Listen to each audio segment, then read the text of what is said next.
Hey you, it's good to have you back again. And if this is your first time, welcome. I'm Elisha Tadarera, and this is the For the Creatives podcast, where we share and hear inspiring stories from creative people from all different walks of life. In this particular episode, I sit down with Cameron Ford. He is an absolute legend and he has so much experience, which you're going to hear some of in a moment. We do touch on building teams, on leaders versus managers, and jobs versus a career. It's really interesting to hear his perspective with the amount of experience that he's had in business and in the Navy. So let's get into it. Well, hey Cameron, Hello. Welcome to the For the Creatives podcast. Good to be here. Thank you for having me on this lovely podcast. How are you doing today? Yeah, look, not bad. It's busy. It's COVID. People are down, but try and maintain enthusiasm and happiness, and trying to help those that need help is part of my day-to-day job, and here to help in any way I can with this podcast with you. Oh, it's cool. No, I appreciate you coming on. So you have a wealth of knowledge in business and coaching, in a lot of different things. You were in the Navy for how many years was it? 14 years, from 2003 years. till 2016. Wow. So it was a long time, and yeah, I did everything, seen everything, 38 countries, been to the Middle East several times. Yeah. That's crazy. Yeah, it was a lot of adventures, things that can't really happen anymore, but yeah, a lot of stories off mic about some of the stuff I got up to.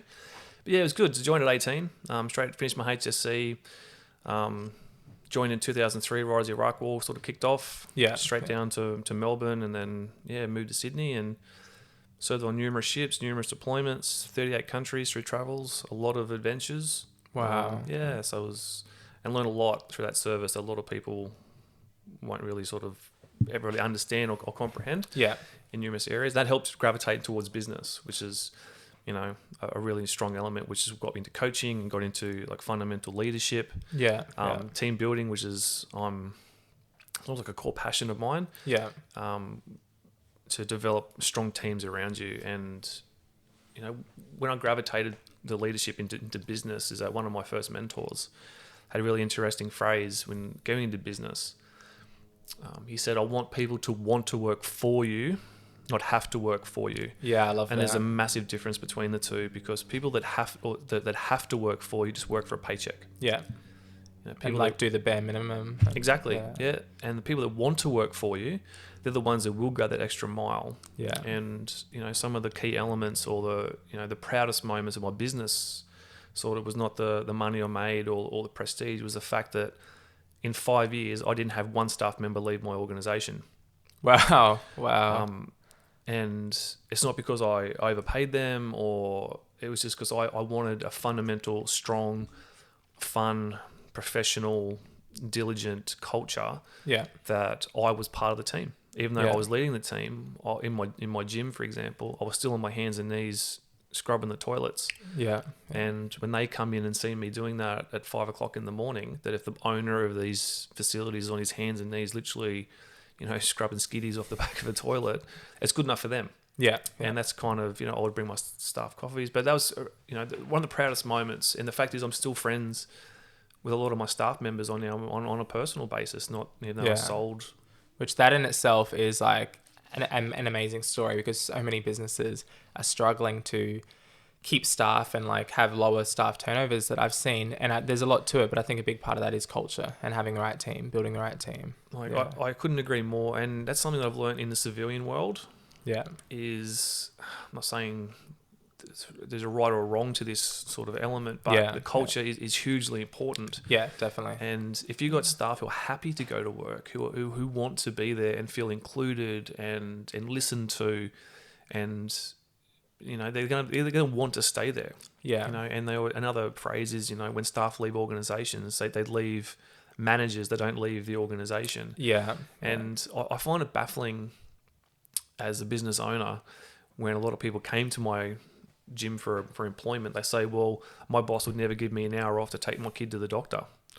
I'm like, well, that's just being human. Like, I'm not going to dock someone an hour's pay because it's 2 o'clock in the hour. But, in return, I subconsciously wanted that hour to be made back. Yeah.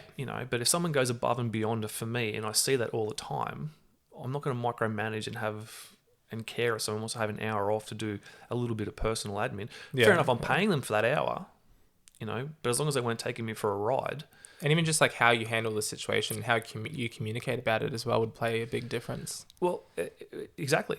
And, I think Richard Branson said that the customer always comes first. That's always the poignant sort of throwaway phrase. Yeah. He had a different take on that. He said your employees should come first, because if you treat your employees well, they are going to treat your customers well. And I part of the teams in the Navy, for example, I always treated my subordinates with respect and courtesy, and make sure the job gets done. And there's a fine line between being lenient and being taken for granted. Yeah. Make sure that line is never crossed. But I always had no qualms or issues ever with doing whatever I could to make sure that the people working for me wanted to continue to work for me, and they were happy. And when you say it that way, it sounds like it should be straightforward. It sounds like everybody should do that, but it's not always how it happens. And again, I found that with civilian employment in some organisations, and that is, it comes down to monkey see, monkey do. Yeah. I've been very fortunate and privileged to come from an element of the military, for example, where I've seen the very best and the very worst of leadership. Yeah. I've seen the very best, how a phenomenal leader can build a team out of a scrap heap and make them to absolutely cohesive unit, like perform unbelievably. I've also seen how a tyrannical, self-indulgent leader can also destroy the best of teams. Yeah. And when I gravitated from military leadership to a business owner, I only wanted to extract the best, because I knew what the worst could do. Yeah. Treat with courtesy, with respect, with motivation, be an inspiration, be a friend when needed to. That's just my sort of mentality with work and business in general. Yeah. Is, I guess that's just because I've come from a fortunate situation or a former employment where I have seen the very best and the very worst. Whereas if you got institutionalized leadership programs through an institutional organization, that person's only going to learn from that, what they've learned from above. And if you've got institutionally poor management styles, you're going to learn directly under your leadership, which is to be almost tyrannical and micromanagerial. And with that leads to not enjoyment of your workplace. And I've heard someone say it as well, that you could be a great manager, like business-wise, but a bad leader, people-wise. I think there's a lot of managers who don't know how to lead well. That's what I've found. Yeah, and you're 100% right, is that managing is different than leading, especially in business, like in self-business. So there is, again, the difference between civilian managerial and military managerial and military leadership and business leadership. In my current sort of the realm of associations, my current boss is a phenomenal manager and a phenomenal leader. Yeah. And I would work for him under any situation until the day I die. He's proven over the past 5 years that his leadership and managerial ways have not wavered one little bit to suit anyone. He's just, he gets sort of stuff done. I've also seen from other managers, they can manage, they can write numbers on pieces of paper, but like they couldn't lead a team out of wet rice paper, you know? Yeah. And that's, again, it comes down to leadership styles. You can learn stuff out of books. You can watch podcasts or YouTube videos. Yeah. But in my sort of situations where I've led teams literally into life or death situations, that's when that element of leadership where people have to entrust you to get the job done. They got to look to you for guidance and support and mentorship, and you've literally got to be the beacon. And I think that's where the difference between the two comes, between management styles and leadership styles. A manager can get any KPIs, they can tick every single in the box, but a leader will build a team. Yeah. A leader will make a cohesive culture. A leader will want people to want to stay there, to want to work for the organization for the betterment. And I think, in my opinion, that's the difference between a leader is a mentor, a developer, a grower, an enhancer, and building, the business cake, so to speak, to get a really good result at the end, where a manager just ticks boxes.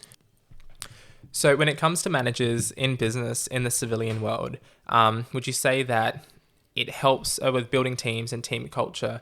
It would help when the manager actually values the people on the team and shows that to them? Yes, and this is a really hard point. This is where a lot of lines don't really get crossed into developing managers into leaders. Yeah. It's hard to sort of give specific examples because there's like 20,000 different types of businesses Yeah, out there. yeah. There's 20,000 types of different business experiences, right? A manager, if you work for a franchise, for example, a manager has their sole purpose to make KPIs. Yeah. To make sure that the revenue comes in to pay for the rent, to pay for the stock, to pay for the wages, to pay for insurance, etc., etc. Yeah. That's their sole job and their sole purpose. They generally don't look beyond that to help develop and grow the employee. This is where it also gets a little bit more complicated because the employee has also have to have that level of desire to want that. Yeah. Yeah. So if an employee just wants to go to work just to get a paycheck and just go home, that person they're is not going to progress any further. Exactly right. They're not going to, because their desire is not there to do that. And this is where it comes into almost cultural stigmatism, for example. Now, I'll use any sort of retail shop, for example. Yeah. There's nothing wrong with retail shops. It's a cornerstone of Australian business. Yeah. Employs so many people. But if you've got someone who's literally stacking Tim Tams or stocking clothes or stocking fishing hooks, for example, are they getting that professional satisfaction or that interpersonal growth to succeed to the next level? And this is where I think a lot of people, employees in general, don't really look 3 or 5 years in the future. Do they want to continue to be stacking Tim Tams or fishing hooks or clothes, or do they want to aspire to be a manager? Yeah. And this is where the manager's job is to look for those people that want that next level, that want that next step, that love their job. And not feel intimidated by it, but actually help that Correct. person get there. Yeah, and that's where if you see someone, and I'll divert a little bit and go back to one of my first jobs I had in Sydney. I was, I think it was 17 or 18, right before I joined the Navy, and I was promoted to night manager of an IGA. And we had a massive staff meeting with one of the owners who owned like several IGAs, and he stood up and he praised me being an 18-year-old to doing a better job than the day manager, and the day manager really hated that. Wow. And then he started cutting my hours from 40 hours a week to 30 hours a week to 20 hours a week because he saw that someone who'd been in that industry for 25 or 30 years was literally upshown by a 17, 18-year-old fresh out of high school that was just had new ideas, fresh ideas, and was producing really good outcomes. Yeah. So that's a personal example of how sometimes a manager can be threatened through no other reason than seeing a star sort of born. But this is a very, very delicate dynamic between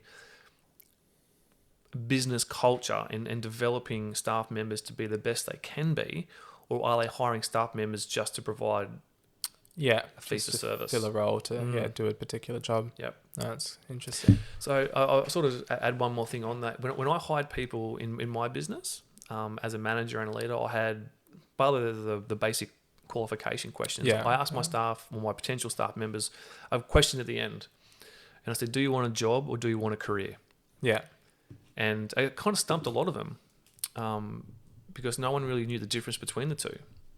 And I only hired the people that wanted a career because I knew they were going to be in it for the long haul. They wanted to learn, to grow, to develop. Whereas people that want a job, they're the ones I hired part-time because I knew that they were there just to do the service, just to get their money and just to go home. Yeah. People that wanted to learn from me as a military fitness leader or learn new exciting things or learn, business resiliency or leadership or how to have empathy in the workplace or, how to have people look up to you as someone they want to be, not something that they have to be there. So it's really interesting when you sort of mentioned that. That was, a question that I asked. Do you want a career or do you want a job? No, I like that. It makes you think. Like, it's a question that people probably don't get asked too often. Well, in the workplace. And I totally agree. And it's even something if you are looking for a job, we'll go and Seek, we'll go and Indeed, we'll go and make connections, etc., etc. When we see a job sort of pop up, do we see that job that pops up as something we can do, or do we see it as something we want to do until we're 55, 57, or 67, whatever time and age is now, the rest of our lives? And that's again where they cross that parallel between, do you actually want a job just for a paycheck to pay your bills, to pay your food, to go for your little holiday? Yeah. Or do you want a career that you're going to grow in? Yeah. So when you left the Navy, How did the decision come about to start your own business and get into fitness training and then the gyms? Yeah, so that I joined the Navy at 18 and I was like a broomstick on steroids. I weighed about 67 kilos and I didn't really did any sort of terms of fitness in my entire life. When I joined the Navy, I loved it. I love the challenge of mentally and physically pushing myself to places that I'd never been before. Started lifting, started eating protein, started getting really ripped. And then when I come off my first deployment, my first ship, I wanted to learn more about the mechanics, about nutrition, about like programming, and so I started doing my Cert 4 and then my diploma. And then how I gravitated from there is kind of like a shift in life.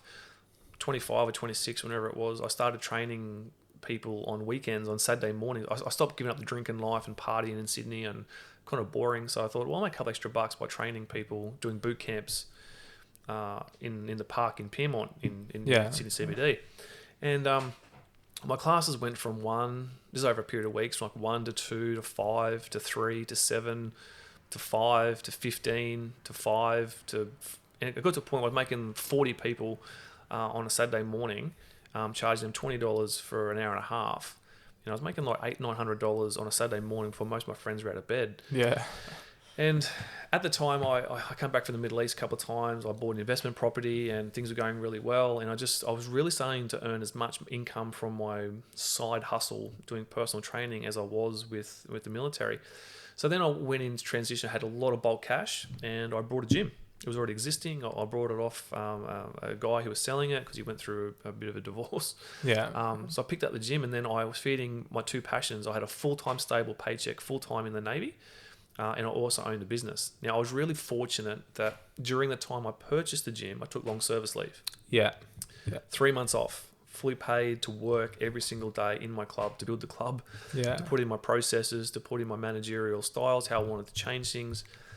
And from there, I had the two rolling at once. I had full-time directorship of a company, running a gym with a couple of hundred members, and I had full-time paycheck from the Navy.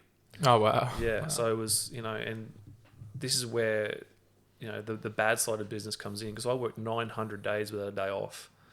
From 4:30 in the morning till 10 o'clock at night. I get there at 4 in the morning, 4:30, sorry. I'd clean, I'd tidy things up, I'd spray everything down, I'd make sure the equipment was all neat, tidy. I'd open the club up at 5. I'd take my first client from 5 to 6, 6 till 7. I'd get on the train at 7, go all the way to King's Cross, 7:45. I'd work a full Navy day. I'd leave there at 4 o'clock in the afternoon, get the train all the way back to the gym at 5. I'd take a client at 5:30 to 6, 6 till 7, 7 to 8, sometimes 8 till 9, 9 till 10. Wow. And I did that for literally 2.5 years, and I lost a lot. My partner at the time, left. I had depression, anxiety. And I burnt out. Yeah. And it got to a point where I literally, I started to feed off the prestige of trying to do too much. Yeah. And burnout is not a good thing. So when I went through different processes of trying to, and this is like one of my biggest growth points, was sometimes I don't need to do everything. Yeah. And I was never a micromanager. I always let people have their own reign how they did things. But I then started delegating a lot more of my medial tasks to my staff members, in terms of more clients, in more programming, in more networking, in more marketing, etc., where I could focus on then growing the business. Yeah. And my staff could then look after growing my customer base. Yeah. And that was something I really started to learn, the importance of delegation.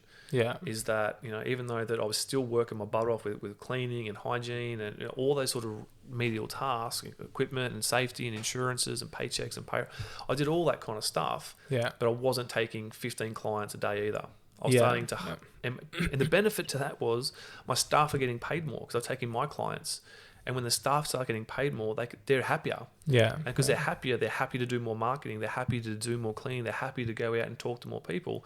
So it was like a weird byproduct of success that the less I did, the more the business grew. The more the business did, yeah. And the more you could work on it instead of just in it. Yep. Yeah. And then sort of quitting. The business was at a point where I could effectively leave. And when we were in Sydney, I had a partner at the time, and we just said, look, we can't achieve our goals living in Sydney because house prices are too much, and we weren't on top tier 6-figure salaries. So I left the Navy, had a small sort of part-time job called doing managerial training in Sydney before then, and I found a job in Bundaberg, and then we just literally shifted our entire lives from Sydney all the way to Bundaberg, and the cost of living here is pretty super. Bundaberg's beautiful. Yeah. The beaches are beautiful. Yeah, it's pretty amazing here for the lifestyle, and that was kind of the transition, from military to business owner to leaving both, and now somewhat retired lifestyle up at lovely Bundaberg. And do you find when you made that move that you were able to have, I guess, how do you go with balancing everything? So you were talking about burnout before. How did you sort of come out of that burnout and find your own balance or your own rhythm? Hey, just jumping in real quick. I hope you're enjoying this episode so far. I really enjoyed having this conversation with Cameron. We're about to come to a close. Our conversation was so long that we had to cut it into 2 episodes. So in the next episode, we touch further on motivation, and not beyond motivation, like how do you stay driven and how do you stay disciplined when you've started something new beyond that initial motivation or drive or excitement. How do you keep going and keep going at a healthy pace? So if you're interested in that, keep an eye out for the next episode, and I'll let you get back to the rest of this one. Oh, that's a really good question, that one. To be quite honest, it's not something that I've really kind of discovered until kind of this year. Yeah. Because I never had any, because I lived in such a high tempo environment for such a long time. Yeah. I didn't really have that balance in work life and personal life with the military. We're always on call, we're always doing stuff, trips away. So I literally lived a go lifestyle for 14 years, and going into business, that fit really well because it was go for 3-4 years after that. So I haven't really found a balance of shift between now with all the stuff I've got going on with growing and developing. But I'm just taking more time to purposely take time for me. Yeah. And that's something I've never done in my entire life, ever. I've always put people before me. I've always put my job or my career before me, my partners before me. And I've never had that balance. The only thing I do for myself that I have done was go to the gym and exercise. Yeah. That's my only real thing I've done for myself. But now I'm finding that because I'm focusing on me now, it's still go, but it's balanced go. Yeah, no, I definitely hear that. Last year when we had our small lockdown in Bundaberg, I had nothing on for 3 weeks. I just had nothing on. My weeks were just so scheduled, and I just had all these external events and things that I had to do and get done, that at that point in time, I was just sort of every day getting up, going through what I had to do, going to bed, same thing. And then suddenly for a few weeks, I had nothing on. And coming out of that time and getting back into work, I realized, and I had this inner dialogue that it's actually okay to take time for myself, to work on myself, but also just to do nothing or rest a bit and to have that sort of balance. I think it's so important. I couldn't agree more. And I just don't think people really take a mindfulness to that. See, taking time out is not watching Netflix. Yeah. Taking time out is not, social metering for 4 hours a day. Taking time out is actually doing inner work. Yeah. Doing things like daily affirmations, or doing things like daily goal plans, or little minor projects. People say they've got nothing to do. Well, pick up a new language, pick up a new skill. There's literally millions of free courses that you can do about any type of subject. And for me now, my personal time is growth time. Yeah. I something I've never done in my entire life is read. Yeah. I'm quite literate. I can read stuff, but I always found in my entire life that reading was for a purpose, to solve a particular equation. I needed to read to pass a test. I needed to read to understand that if this happened. Now I'm reading for enjoyment, and I'm loving the journey of growth. Yeah. And if we went into lockdown right now, I'll be more than happy. Yeah, I feel that. Yeah, I'll be more than happy, and I'm not going to say put Netflix on and just watch entire series, but I've got so much stuff that I could fill my 8 hours of productive working days with. That's such growth minded, and that's, for me, that's my downtime. Yeah. Because it's not for any other purpose other than growth and inner healing and just inner happiness. Yeah, no, that's cool. And one of the things I wanted to touch on was, so So I'm trying to build something new. So I started like a personal brand at the start of this year that I've been developing slowly. I have a few big projects that I want to work on and want to launch in the near future. And I'm around a lot of people who are aspiring entrepreneurs, or they're already entrepreneurs, or they've got startups, or they're in the early stages of a business. And one of the big things that I'm facing myself, and that I know a lot of other people are facing, is trying to find that, I guess, discipline or that energy to keep going beyond the initial motivation. So with your experience in the Navy and in your business, is there anything you can touch on to sort of help me answer the question around like how to keep energized beyond the initial motivation when we're starting something new, starting a new business or a new project or something like that?